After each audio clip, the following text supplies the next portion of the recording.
दोस्तों, आज हम बात करने वाले हैं अपने ताकत और कमजोरी को पहचाने। आप किस क्षेत्र में मजबूत हैं और कहां पर आप में सुधार की जरूरत है।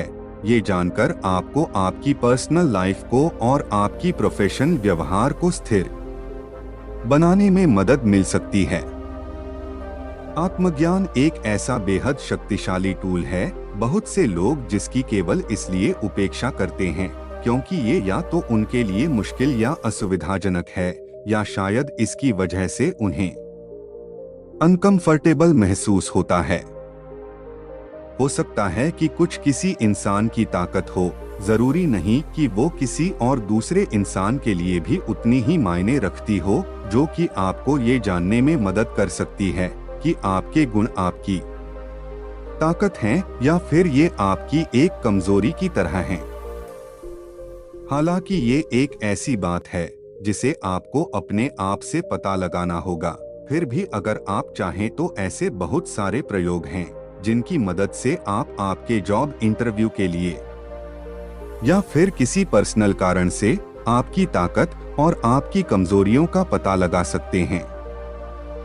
साथ ही यहाँ पर कुछ ऐसे बहुत सारे सुझाव मौजूद हैं आप जिन्हें किसी जरूरी जगह पर, खासकर एक जॉब इंटरव्यू में प्रैक्टिकली भी इस्तेमाल कर सकते हैं। अपने प्रयासों की सराहना करें अब, क्योंकि आप इस बात पर एक बार नजर डालने के इच्छुक हैं कि आप किन जगहों पर पहले से ही मजबूत हैं और किन जगहों पर आपको कुछ सुधार करने की जरूरत है। तो ऐसे में आप पहले ये बात मान लें कि आप तो पहले से ही एक मजबूत व्यक्ति हैं। इस काम को करने के लिए भी बहुत हिम्मत की जरूरत पड़ती है। पहले तो आप ऐसा करने जा रहे हैं, उसके लिए अपनी पीठ थपथपाएं, क्योंकि आप जो करने जा रहे हैं वो काबिले तारीफ काम है। और हमेशा याद रखें कि आप एक अमेजिंग इंसान हैं। आप जो भी करते हैं उसे लिखते जाएं।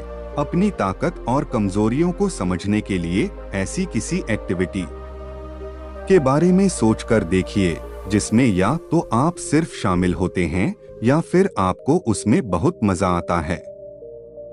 किसी एक पूरे हफ्ते या और भी दिन आपने दिए हुए दिनों में जितनी भी एक्टिविटी में भाग लिया है, उनमें से किस में आपको शामिल होकर कितना मजा आया, उसे 1 से लेकर 5 नंबर तक रेट करें और लिखते जाएं। स्टडीज के मुताबिक जर्नल लिखना या डायरी लिखना आत्मज्ञान करने का या फिर किसी की अपनी इच्छाओं और ताकत को डोट जानने का एक सबसे अच्छा तरीका है। ये किसी दिन आपके द्वारा बिताए गए सारे यादगार पलों की एक लिस्ट को लिखने से लेकर आपकी सबसे बड़ी चाहत या इच्छा के बारे में एक लंबी कहानी लिखने जितना ही आसान है। आप अपने आप को जितना ज्यादा अच्छी तरह से जानने लगेंगे, आपको अपनी ताकत पहचानने में उतनी ही ज्यादा आसानी होगी। अपनी अहमियत पर विचार करें। कभी कभी हमारे लिए अपनी ही ताकत और कमजोरी को पहचान पाना बेहद कठिन हो जाता है। ऐसा इसलिए क्योंकि हमने कभी अपनी अहमियत को समझने के लिए खुद को वक्त ही नहीं दिया। ये सभी कुछ इस तरह के विश्वास हैं जो आपकी सोच को आकार देते हैं कि आप अपने बारे में, दूसरों और आपके आसपास की दुनिया के बारे में क्या सोचते हैं। ये सभी आपके अपने लाइफ के तरीके हैं। अपनी अहमियत की पहचान करने के लिए कुछ समय लेना आपको यह तय करने में मदद करेगा कि आपके जीवन के कौन से पहलू आपकी ताकत या कमजोरियां हैं, फिर चाहे दूसरे लोग इसके बारे में कुछ भी क्यों ना सोचते रहें। ऐसे कुछ लोगों के बारे में सोचें आप जिनका सम्मान करते हैं। आपको उनके बारे में क्या सबसे ज्यादा पसंद है? उनमें ऐसे कौन से गुण मौजूद हैं आप जिनकी कदर करते हैं? आप इन्हें अपनी लाइफ में किस तरह से देखते हैं? ऐसी कल्पना करें कि आप आपकी कम्युनिटी से किस चीज को बदल सकते हैं। वो क्या होना चाहिए और क्यों? आखिर ऐसा क्या है जो ये आपके लिए इतनी जरूरी बन गई? अपनी लाइफ का ऐसा कोई पल याद करें जब आपको पूरी तरह से संतुष्टि का या फिर भरे होने का एहसास हुआ। वो पल क्या था? क्या हुआ था? आप किसके साथ थे? आपको ऐसा क्यों महसूस हुआ? ऐसा सोचें कि आपका घर जल रहा है, लेकिन सारे पेट्स और इंसान सुरक्षित हैं, और आप सिर्फ किसी 3 चीज को ही बचा सकते हैं। आप किसे बचाएंगे और क्यों? स्टेप 4, किसी थीम और पैटर्न के लिए आपकी प्रतिक्रिया को पहचानें। जब आप अपनी अहमियत पर विचार पूरा कर चुके हों, तब फिर किसी ऐसी चीजों के ऊपर आपकी प्रतिक्रिया की जांच करें जो रिपीट हो सकती हैं। उदाहरण के लिए, मान लीजिए कि आप बिल गेट्स और रिचर्ड ब्रांसन को उनकी उद्यमी कला और क्रिएटिविटी के कारण पसंद किया करते हैं। इससे ऐसा लगता है कि आपको महत्वाकांक्षा, कंपटीशन और प्रतिभा की अहमियत हो सकती है। हो सकता है कि आप आपकी कम्युनिटी से गरीबी मिटाना चाहेंगे ताकि हर किसी के पास में एक घर और खाने के लिए खाना हो। इससे ऐसा लगता है कि आप कम्युनिटी को, लोगों की मदद को या फिर बदलाव लाने को अहमियत देते हैं। आपकी अलग अलग तरह की विशेष अहमियत हो सकती हैं। आप अगर आपकी अहमियत को शब्दों में बयां करने के लिए मदद पाना चाहते हैं, तो आप इसके लिए ऑनलाइन मौजूद आपकी अहमियत के शब्दों की लिस्ट की तलाश कर सकते हैं। 4, स्टेप 5, पता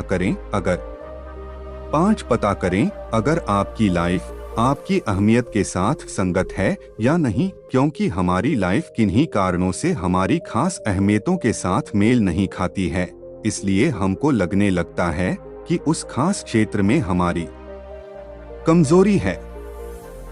अपनी अहमियत के साथ में संगत लाइफ में जीना मूल्य संगत लिविंग कही जाती है, और ये आपको संतुष्टि और सफलता की भावना महसूस करा सकती है।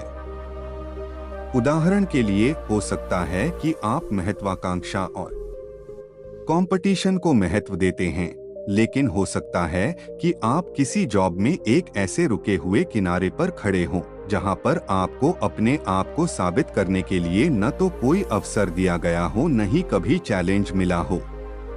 अब क्योंकि आपकी लाइफ फिलहाल में आपके लिए बेहद जरूरी काम से संगत न होने कारण, हो सकता है कि आपको लगने लगे कि इस क्षेत्र में आप कमजोर हैं। या फिर हो सकता है कि आप एक ऐसी टीचर हैं जो अभी अभी मां बनी हैं, लेकिन इसके बाद भी आप आपके टीचर के जॉब पर बस इसलिए वापस जाना चाह रही हैं क्योंकि आपको ज्ञान की अहमियत है। अब क्योंकि आपकी वैल्यूज ज्ञान प्राप्त करने की, आपकी दूसरी वैल्यू परिवार की ओर ध्यान देना के सामने आकर खड़ी हो गई है, तो हो सकता है कि आप ऐसा सोचने लगें कि एक अच्छी मां होना एक कमजोरी है।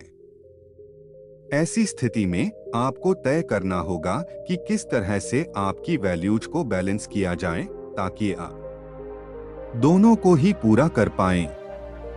आप आपके जॉब पर वापस जाना चाहती है, तो इसका ये मतलब नहीं है कि आप आपके बच्चे के साथ रहना पसंद नहीं करती हैं। परिस्थिति के अनुसार 6 परिस्थिति के अनुसार मतलब को समझने की कोशिश करें। अपनी लोकल मान्यताओं की अनुसार सामाजिक परंपराओं या रीति रिवाजों से संबंधित ताकत या कमजोरियों के बारे में सोचें। सोशल मान्यताएं ये एक तरह के नियमों का सेट होते हैं जो कि किसी खास एरिया या कल्चर के लिए इस आशा के साथ पारस्परिक सहमति से तैयार किए जाते हैं ताकि एक सुरक्षित और स्वस्थ सामाजिक दायरा बना रहे। 6, आप जिस जगह पर रहते हैं उस जगह के नियमों को जानना और ये किसी और जगह के नियमों से किस तरह से अलग हैं, जानकर भी आपको आपकी स्ट्रेंथ और वीकनेस को समझ पाने में आसानी होगी।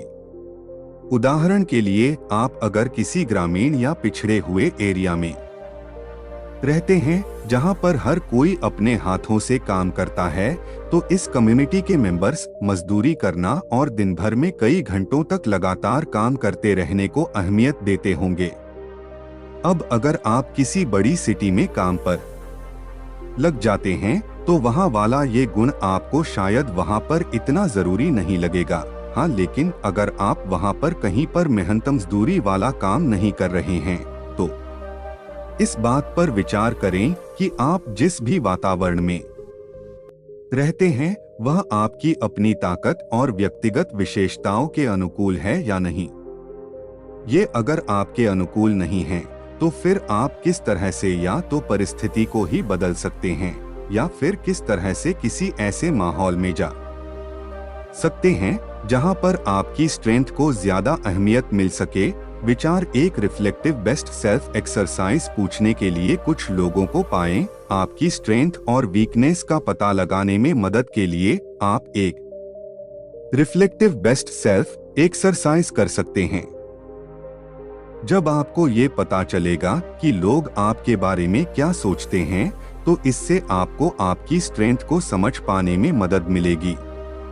शुरुआत करने के लिए अपनी लाइफ के हर एक पहलू में मौजूद लोगों के बारे में सोचें। इसके लिए आपके ऑफिस के लोगों को, पुरानी जॉब से कुछ लोगों को, साथ ही आपके प्रोफेसर और टीचर्स और फैमिली को भी शामिल करें। इस तरह से अलग अलग एरिया के लोगों के बारे में विचार करने से आपको कई तरह के लेवल पर और कई स्थितियों में आपकी पर्सनालिटी का सही आकलन करने में मदद मिलेगी। 9 स्टेप 2 फीडबैक की मांग करें। 2 फीडबैक की मांग करें। अब जब आपने आपके लिए लोग तलाश लिए हैं तो उनसे ईमेल के जरिए आपकी स्ट्रेंथ के बारे में कुछ बताने को कहें। उनसे किसी ऐसी खास परिस्थिति या उदाहरण को बताने का कहें जब उन्होंने आपको आपकी इस स्ट्रेंथ का इस्तेमाल करते हुए देखा था। उनसे आपकी इन स्ट्रेंथ के स्किल बेस्ड या पर्सनालिटी बेस्ड होने का पूछना ना भूलें। आपके लिए दोनों ही तरह की प्रतिक्रियाएं बेहद जरूरी हैं। इसे ईमेल के जरिए करना एक सबसे अच्छा विकल्प है क्योंकि ना तो इससे सामने वाले पर आपको एकदम फौरन फीडबैक देने का दबाव होता है, बल्कि उन्हें अपनी प्रतिक्रिया पर विचार करने का मौका भी मिल जाता है और साथ ही उनकी ओर से सच्चा जवाब आने का भी एक अवसर बना रहता है। इसके साथ साथ ये सब कुछ आपके पास में लिखा हुआ मौजूद रहता है ताकि इससे आपको आगे भी मदद मिल सके। 10 स्टेप 3 समानताओं पर नजर डालें। 3 समानताओं पर नजर डालें। अब जैसे ही आपको सारे रिजल्ट मिल जाते हैं, फिर आपको इनमें से एक समान पर नजर डालने की जरूरत है। हर एक रिस्पांस को अच्छे से पढ़ें और फिर उसके मतलब पर विचार करें। हर एक इंसान आपके किस गुण को कम बता रहा है, उसे अलग रखने की कोशिश करें और फिर किसी अन्य गुण के बारे में जानने के लिए किसी खास घटना या उदाहरण को पढ़कर देखें। आप जब इन सभी को अच्छी तरह से समझ लें, फिर एक दूसरे की तुलना करके देखें और ज्यादा लोगों के द्वारा जिक्र किए गए समान गुणों को खोजने की कोशिश करें। आप अगर चाहें तो एक टेबल में एक कॉलम आपके गुणों के नाम के लिए, एक कॉलम आपको मिली हर एक रिस्पांस के लिए और एक कॉलम में आपकी विवेचना उन गुणों से आपको क्या समझ आया के लिए भी तैयार कर सकते हैं। 11 उदाहरण के लिए हो सकता है कि आपकी लाइफ से जुड़े बहुत लोगों ने आपको कहा है कि आप दबाव में भी सब कुछ अच्छे से हैंडल कर लेते हैं, आप कठिन समय पर भी संयम रखते हैं और तनावग्रस्त इंसान को भी अच्छी तरह से मैनेज कर लेते हैं। इसका मतलब कि आप तनाव और दबाव की स्थिति में भी एकदम शांत रहते हैं और ऐसा लगता है कि आप एक शक्तिशाली लीडर हैं। आप इससे ये भी समझ सकते हैं कि आप एक दयालु टाइप के इंसान हैं और एक सामाजिक व्यक्ति हैं। स्टेप 4 आत्मचित्रण तैयार करें। 4 आत्मचित्रण तैयार करें। जब आपके पास में सारे रिजल्ट आ जाएं, आपकी स्ट्रेंथ का एक आत्मचित्रण विश्लेषण करें। उन सभी अलग अलग पहलुओं को शामिल करना सुनिश्चित करें जिन्हें लोगों ने आपकी चर्चा में और आपके द्वारा अपने विश्लेषण में लाए गए किसी भी लक्षण में शामिल किया है। ये जरूरी नहीं है कि आप इसे आपकी एक पूरी साइकोलॉजिकल प्रोफाइल ही बना लें, लेकिन इसमें आपके अच्छे गुणों का आत्मचित्रण करें। यह आपको आपकी उन विशेषताओं की याद दिलाता है जिनका इस्तेमाल आप अपने सर्वश्रेष्ठ होने पर किया करते हैं, और ये आपके भविष्य के कार्यों का नेतृत्व करने में मदद कर सकता है कि आप इन्हें किस तरह से और भी अधिक उपयोग करने का प्रयास करें। 12. अपनी क्रियाओं के बारे में लिखें। विचार करें कि आप उन स्थितियों में कैसी प्रतिक्रिया देते हैं जिनके लिए आपकी कार्रवाई, विचार और अंतर्दृष्टि की आवश्यकता होती है। किसी भी चीज को और बेहतर बनाने से पहले अपनी लाइफ में मौजूद ऐसे पहले के अनुभवों पर अपनी सहज प्रतिक्रियाओं की निगरानी करने का प्रयास करें। अपने विचारों को लिखने के लिए एक डायरी या जर्नल खरीद लें। इसे करने का कारण ये है कि ऐसी स्वाभाविक प्रतिक्रियाएं आपको किसी एक ऑर्डिनरी और इंटेंस परिस्थितियों दोनों में ही प्रतिक्रिया देने के बारे में बताती हैं। आप आपकी प्रतिक्रियाओं और क्षमताओं को समझने में मदद पाने के लिए इन्हें अपने पास लिखकर रख सकते हैं। 13. स्टेप 2. कुछ ऐसी चुनौतीपूर्ण स्थितियों के बारे में सोचें जिनमें कुछ गलत हुआ था। शायद ये कोई एक कार दुर्घटना हो सकती है, या फिर आपकी कार के सामने अचानक एक बच्चा आ गया हो और आपने झटके से ब्रेक लगा दिया हो। इस तरह की स्वाभाविक परिस्थितियों का सामना करने के लिए आपने किस तरह से रिएक्ट किया? क्या आप शांत थे या पीछे हट गए, या फिर क्या आप स्थिति को हल करने के लिए उपकरण और संसाधनों को इकट्ठा करते हुए उस चुनौती का डटकर सामना किए? अगर आपने खुद पर काबू पाकर और एक लीडर की तरह परिस्थिति को संभाला था, तो आपका ये साहस और इस तरह से परिस्थितियों को हैंडल करने की क्षमता भी आपकी स्ट्रेंथ हो सकती है। आपने अगर उस परिस्थिति को लगातार रोते हुए, बेबस महसूस करते हुए या फिर दूसरों के ऊपर अपना गुस्सा दिखाकर काबू पाने की कोशिश की थी, तो फिर ये शायद आपकी वीकनेस हो सकती है। 14. चीजों के हर पहलू पर गौर करने की पुष्टि करें। उदाहरण के लिए, कार दुर्घटना के बाद उस परिस्थिति के तनाव में बेबस महसूस करना एक बिल्कुल आम प्रतिक्रिया होती है। लेकिन अगर आप उस समय लोगों के पास दौड़कर उनसे मदद, सहयोग मांगने के लिए गए थे, तो ये भी आपकी एक स्ट्रेंथ हो सकती है। आपको अपने आप को ताकतवर साबित करने के लिए हर एक काम अकेले करने की जरूरत नहीं है। स्टेप 3. एक जरा कम चुनौतीपूर्ण परिस्थिति की खोज करें। 3. एक जरा कम चुनौतीपूर्ण परिस्थिति की खोज करें। किसी ऐसी परिस्थिति के बारे में सोच कर देखें जिस पर आपको ठोस निर्णय लेना पड़ा हो, लेकिन ये जीने मरने जितना कठिन नहीं था। उदाहरण के लिए, आप जब किसी भीड़भाड़ वाले कमरे में जाते हैं, तब आप किस तरह से प्रतिक्रिया देते हैं?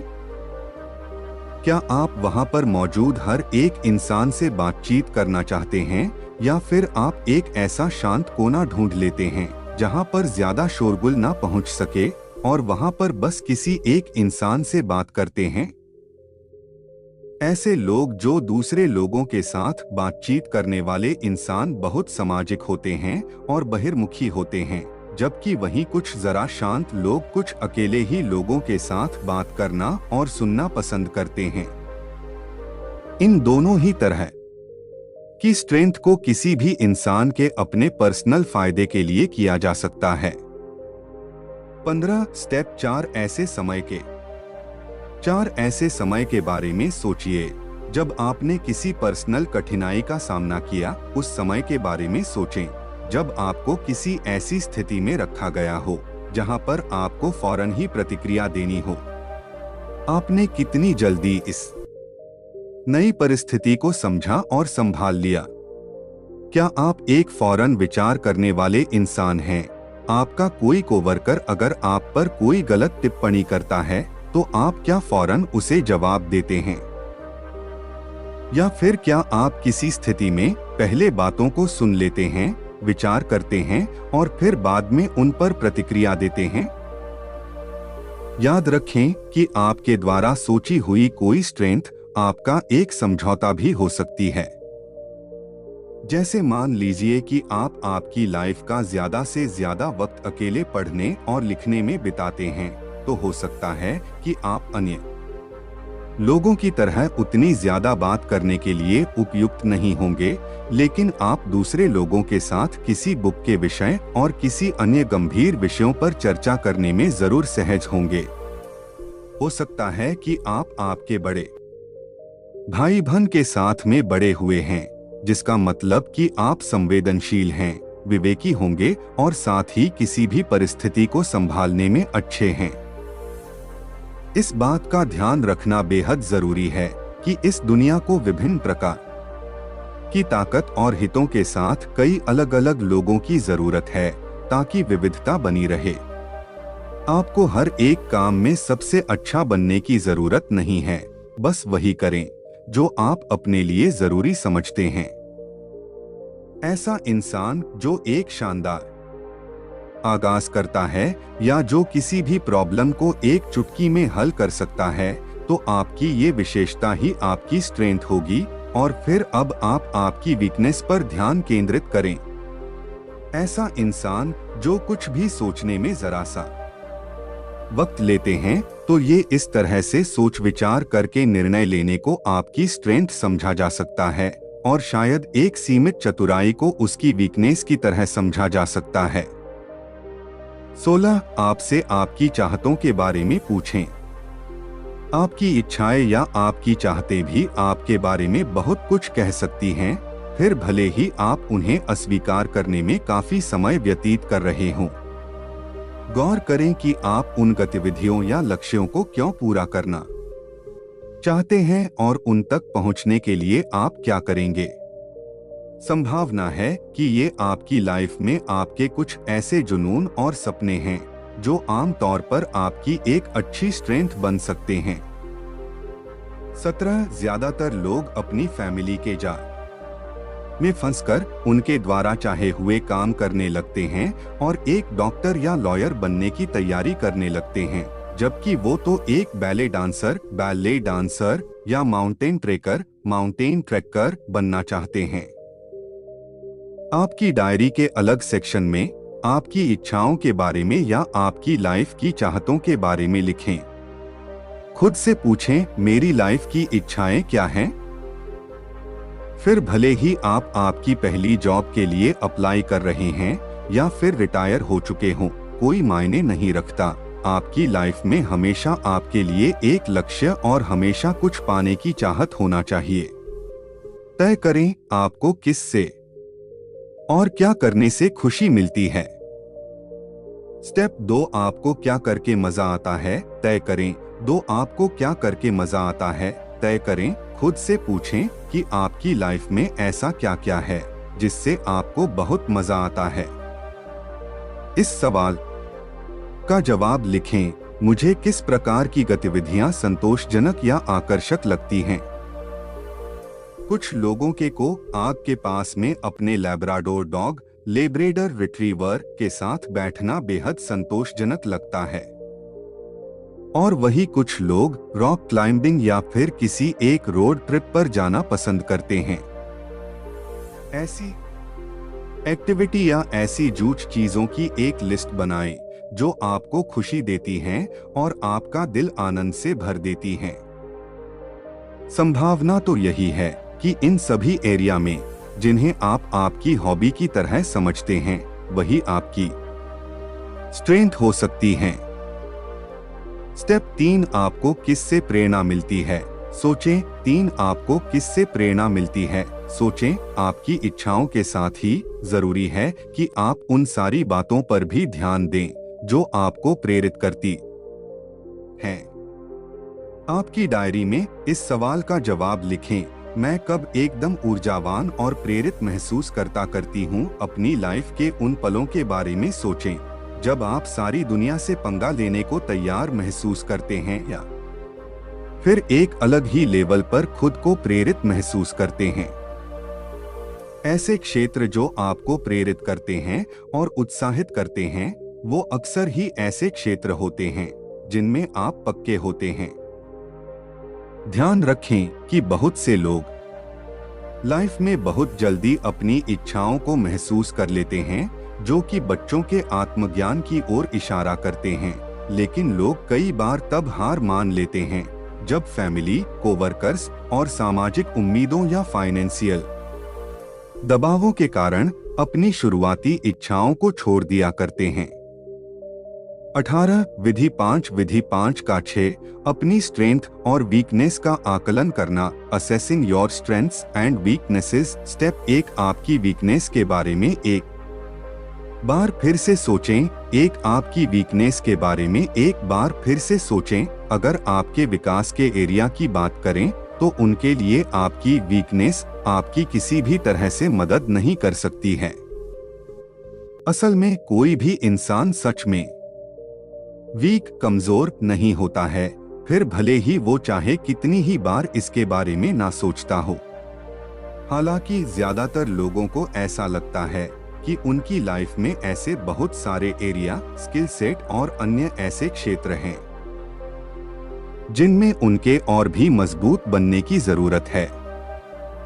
चूंकि उन्हें लगता है कि वे उन क्षेत्रों में उतने मजबूत नहीं हैं, तो हमारा ऐसा सोचना कि हमें मजबूत और काबिल महसूस करने के लिए किसी क्षेत्र पर काम करने की जरूरत है, तो इसका विपरीत सोचना और पाना आम है। 19 बजाय किसी ऐसी वीकनेस जिसके लिए आपके मन में नेगेटिव भावनाएं हैं के ऊपर ध्यान देने के, आपके विकास या सुधार के लिए अपने क्षेत्रों के ऊपर ध्यान देने की कोशिश करें। ये आपका सारा ध्यान आपके भविष्य पर और इसे बेहतर बनाने के लिए आप क्या कर सकते हैं पर लगाकर रखता है। वीकनेस को कुछ इस तरह से माना जा सकता है जिनमें या तो आप खुद ही सुधार कर सकते हैं, क्योंकि ये भी आपकी एक चाहत ही की तरह होती है, या फिर शायद ये आपकी चाहत या आपकी लाइफ के लक्ष्यों से संबंधित ही ना हो। वीकनेस हमारी जिंदगी के स्थायी पहलू नहीं हैं, बल्कि ये तो हमारी जिंदगी के कुछ बदलते पहलू हैं और इनकी मदद से हम हमारे भविष्य को और भी बेहतर बना सकते हैं। स्टेप 2 अपने विकास के क्षेत्रों को पहचानें। अपने विकास के क्षेत्रों को पहचानें। ऐसे एरिया आप जिनमें विकास कर सकते हैं। वो किसी भी चीज से संबंधित हो सकते हैं, जैसे कि किसी खास प्रोफेशन या स्किल में, या फिर खाने में आत्मसंयम की कमी। आप आपके बेसबॉल को ना पकड़ पाने या फिर मैथ्स के किसी सवाल को फौरन हल ना कर पाने की असमर्थता को भी इसमें शामिल कर सकते हैं। अक्सर विकास के लिए क्षेत्र जीवन से सीखने के सबक और गलतियों को दोहराने के संदर्भ में तैयार किए जाते हैं। वहीं दूसरी तरफ इसे आपके अंदर मौजूद किसी स्किल की कमी को सुधारने और उसे दूर करने के लिए किए जाने वाले प्रयासों के तौर पर देखा जाता है। हालांकि कुछ तरह की वीकनेस केवल इस बात का इशारा होती हैं कि उस एक खास एक्टिविटी को कर पाना आपके वश की बात नहीं है, आपका जिसे स्वीकारना भी बेहद जरूरी है। अगर हर एक इंसान हर किसी काम को करने में अव्वल होता या सबको सब कुछ करना पसंद होता, तो फिर दुनिया में कोई भी ऐसा काम न बचा होता जिसे कोई ना कर सके और ये दुनिया काफी बोरिंग बन जाती। 20 स्टेप 3 आपकी स्ट्रेंथ पर ध्यान दें। आपकी स्ट्रेंथ पर ध्यान दें। कुछ लोग समय की बर्बादी या यहाँ तक कि मुद्दों के गलत तरीके से समझकर उनकी वीकनेस, कमजोरियों पर ध्यान केंद्रित करने पर विचार कर सकते हैं। इसकी बजाय सबसे पहले आपकी स्ट्रेंथ पर ध्यान केंद्रित करें और जितना हो सके उतना इन्हीं को और भी बेहतर बनाने की कोशिश करें। ये आपकी वीकनेस को पहचानने कोशिश करने से कहीं ज्यादा बेहतर दृष्टिकोण है, क्योंकि ज्यादातर लोग जिन्हें भी उनकी वीकनेस के तौर पर पेश करते हैं, वो चीजें या तो उनकी पसंद की नहीं होती हैं, ये फिर जिन्हें सुधारने की उनकी खुद की ही कोई इच्छा नहीं होती है। तो इसलिए आपके लिए यही बेहतर होगा कि आप आपकी पर्सनल स्ट्रेंथ और आपकी चाहतों की तरफ ध्यान दें और यहीं से आगे बढ़ने की शुरुआत करें। आपकी स्ट्रेंथ को स्वीकारते समय एकदम उदार रहें, क्योंकि अक्सर ही लोग बहुत सारी चीजों को उनकी स्ट्रेंथ मानते हैं, यहाँ तक कि उन एरिया को भी उनकी स्ट्रेंथ मानते हैं जिनमें वो कमजोर हों। फिर उन क्षेत्रों को हटा दें जहां आप महसूस करते हैं कि आप थोड़ा और बेहतर बन सकते हैं। उदाहरण के लिए, आप अगर आपके और ज्यादा स्वीकारात्मक बनने की ओर काम करना चाहते हैं तो पहले आप में पहले से मौजूद इस स्किल के साथ ही शुरुआत करें। हो सकता है कि आपको ना कहने में परेशानी होती हो, लेकिन इसके बजाय आप आपके अंदर आपके इरादों को कुछ इस तरीके से बताने की क्षमता है जिससे आपके इरादे को समझा जाता है और आप व्यक्ति की भावनाओं को छोड़ सकते हैं। 21. आपकी पर्सनालिटी के किसी ऐसे पहलू के बारे में सोचें आप जिसे आपकी स्ट्रेंथ मानते हैं। दयालु, उदार, ओपन माइंडेड या एक अच्छा श्रोता होना कुछ ऐसी महत्वपूर्ण स्ट्रेंथ हैं जो आपकी सारी काबिलियत से संबंधित होती हैं, जिन्हें अनदेखा किया जा सकता है। इन सभी के बारे में भी सचेत रहें और इनके ऊपर गर्व करें। अपनी स्ट्रेंथ के बारे में सोचने का एक और तरीका है अपनी उन प्रतिभाओं, टैलेंट या कुदरती क्षमताओं और इच्छाओं पर विचार करना है जो भविष्य के लिए स्वयं की दृष्टि और दृष्टि के अनुरूप हैं। दूसरे शब्दों में कहें, आप जिन्हें ऐसे बोल सकते हैं, मुझे इसमें मेहनत करने की जरूरत ही नहीं पड़ी, मेरे पास इसे करने की पहले से ही काबिलियत थी, ये वही एक्टिविटी होती हैं। 22. स्टेप 4. आपकी स्ट्रेंथ और वीकनेस को लिखें। 4. आपकी स्ट्रेंथ और वीकनेस को लिखें। आप जैसे ही आपकी सारी गतिविधियों और इच्छाओं को लिखकर उनका आकलन कर लेते हैं, फिर अब ये समय आपकी स्ट्रेंथ और वीकनेस की पहचान करने का है। लोगों के द्वारा आपको भेजी गई उस लिस्ट का इस्तेमाल करें जिसके बारे में हमने शुरू में बात की है, और बाकी की एक्सरसाइज से आपने क्या क्या सीखा। आपके काम और आपकी लाइफ में मौजूद कुछ ऐसे क्षेत्र जिन्हें आप आपके मजबूत और कमजोर क्षेत्र समझते हैं, सबको लिखकर रख लें।